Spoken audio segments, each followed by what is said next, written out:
고등학교 1학년 때 종교조 1세대를 끌으셨던 임추서 선생님의 반에 입학을 하게 됐습니다. 그때 그 선생님의 사회에 대한 어떤 부조리, 그리고 우리나라가 갖고 있는 어떤 근원적인 문제, 그리고 이 군부 독재가 이어온 그런 걸로 인한 우리 국민들의 어려움, 또한 역사적으로 우리 친일에 관한 문제, 이런 것들 많이 교육을 받게 되고, 그리고 그거에 대해서 내가 왜 우리 사회가 이랬지라는 것들에 대한 답을 어느 정도 알게 되는 그런 과정이 있었고요. 그러다 보니 자연스럽게 대학에 들어가서 나는 이러한 것들을 개선하고 또 그 타도하고 깨부수는데 뭔가를 해야 되겠다, 이런 생각을 자연스럽게 가지 않았나, 이렇게 생각이 됩니다. 이제 뭐 서클 활동을 통해서 기본적인 사회를 보는 시각, 그리고 사회가 왜 이렇게 되는지에 대한 학습을 시작을 했고요. 그를 토대로 이 학생을 통해서 학생들을 어떤 민주화 운동으로 끌어내기 위해서 이 학생회가 우리 대학생들의 중요한 그 활동의 기반이고 조직이라는 그런 어떤 인식들을 우리가 하게 되면서요, 후배들을 하고 일명 처음에는 전투적 학생회라는 그런 학생회를 건설해 나가자, 이런 취지하에 단대별 학생회 준비에 활동을 했습니다. 광주 지역에서의 운동은 6.25항쟁은 이때부터 시작됐다라고 하는 어떤 선들을 긋기가 좀 애매한 거는, 끊임없는 투쟁들이 벌여져 왔고, 특히나 그 5.18에 대한 진상규명 처벌, 오적에 대한 처벌, 이런 투쟁은 극상적으로 벌여왔습니다. 그리고 60항쟁 국민대회는 제 기억에는 강주역에서 아마 하는 걸로 제가 기억을 하고 있는데, 그때 좀 전체 온천 봉쇄를 당해서 그 집회가 전체적으로 모여서 우리가 일방적으로 모여서 하는 그런 집회는 열리기가 힘들었던 걸 제가 기억합니다. 그래서 산발적으로 투쟁에 참여하고 학내로 다시 돌아왔던 그런 기억으로 제가 하고 있습니다. 초창기는 이제 물론 그 제야 시민단체와 제야 이제 어르신들의 이제 국민운동본부, 이 대학생들과 이제 연대하면서 시작을 했는데, 이 대학에서 우리가 그 출정식을 마치고 시내로 진입하는, 그래서 후문이나 밖으로 그 행진해서 나가는 투쟁이 있었고요. 그렇게 하지만 대부분 전경들에게 막히기 때문에 따로 우리가 어디에서 몇 시에 만나자라는, 뭐 그때 지금과 같은 휴대폰이 있는 게 아니기 때문에 몇 시 때 어디, 몇 시 때 어디, 이런 일명의 지침을 받고 개별적으로 이렇게 나가서 어느 지점에 모여서 구호를 외치고 어떤 게릴라식으로 배를 확 띄우는 그런 형식으로 주로 초창기 했었습니다. 그때는 대부분 주로 그 학생들이 모여서 언호사부터 그다음에 충장로에 지금 뭐 그 세무서 있는 자리, 그리고 서영교회까지, 그래서 주요 서영교회 앞에서 그 밤 늦은 시간까지 혼철배, 직선제, 그 쟁취, 그다음에 독재 타도, 그리고 뭐 한여리를 살려내라, 이런 구호들로 투쟁을 했었고요. 학내에까지 숨어 들어와 있는 사복경찰이나 또 특히나 뭐 프락시라는 것들이 있으면서 이 학생들의 그 활동들을 감시하고, 우리의 활동의 공간이라든가 영역을 이 점조직화되고 숨어 들어가게끔 하는 활동이었다면, 이러한 그 2.5항쟁을 겪으면서 좀 더 그 민주화된 그 분위기, 학내 분위기도 그렇고, 2.5항쟁을 통해서 우리 전 학우들이 사실은 한 번이라도 집회에 참여하지 않았던 학우는 거의 없지 않았나.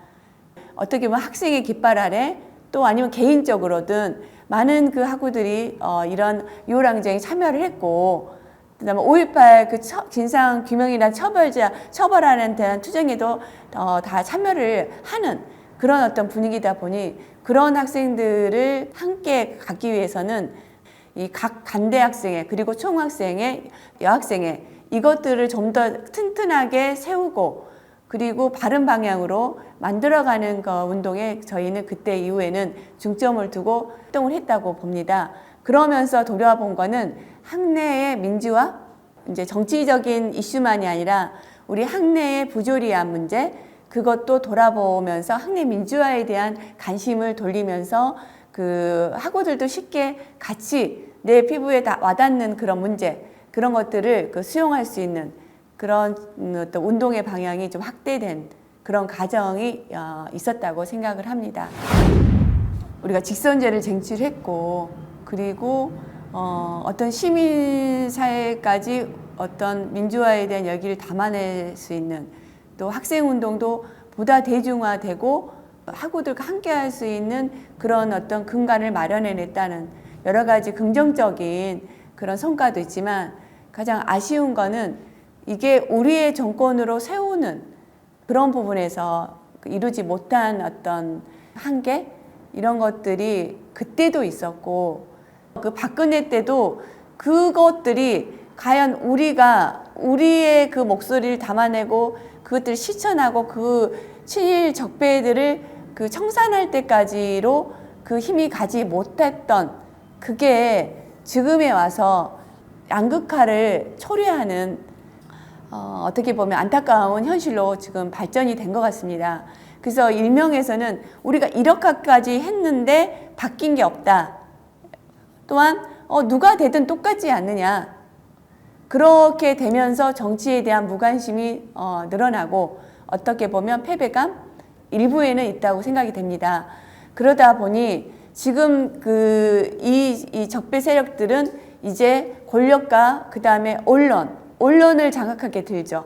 그래서 이 언론 장악을 통해서 끊임없이 자기들이 원하는 프레임으로 국민들에게 사실을 왜곡해서 전달하면서 국민들이 제대로 볼 수 없는 그런 것들을 조직적으로 지금 하고 있거든요. 만약에 이런 상태가 더 지속화되고 이번에 이 윤석열 정권을 또다시 퇴진시키고 그 이후의 과정까지를 제대로 해나가지 않는다면 우리나라도 일본과 같은 그러한 정치에 전혀 무관심한 그런 지경으로 빠지지 않을까, 그런 우려감이 굉장히 듭니다. 학생운동이나 이렇게 살아오면서 이런 생각을 했습니다. 우리가 우리의 정권을 갖는 문제를 단순히 그 정치에 나서려고 하느냐, 그게 필요하냐, 이런 우려들을 가졌는데 이제는 좀 다른 생각입니다. 왜냐하면은 우리가 뽑아놓은 그 정치인들에게 이거를 개혁해달라, 또 이러한 법을 만들어달라, 또 이거를 뭐 청산해달라, 이렇게 요구해서 될 일은 아니라는 생각이 들었습니다. 이제는 그거를 우리가 해야 된다는 생각이 들거든요. 그래서 그러한 뜻을 같이 하는 사람들을 찾아내고, 또 우리 스스로가 정치 세력화를 이루어가지고 어떤 6월 항쟁의 열기를 담아낼 수 있는 그릇이 있었으면 좋았겠고, 또 박근혜 퇴진을 외쳤던 시민들을 담아냈던 그릇이 있었으면 좋았겠고, 또한 지금의 윤석열의 퇴진을 여러 가지 성원하는 그런 시민들의 목소리뿐만이 아니라 그러한 시민들이 주인이 돼서 앞으로 우리나라를 이끌어 나갈 세력을 만들어내는 그런 것들에 점차적으로 일어났으면 좋겠다는 생각이 듭니다.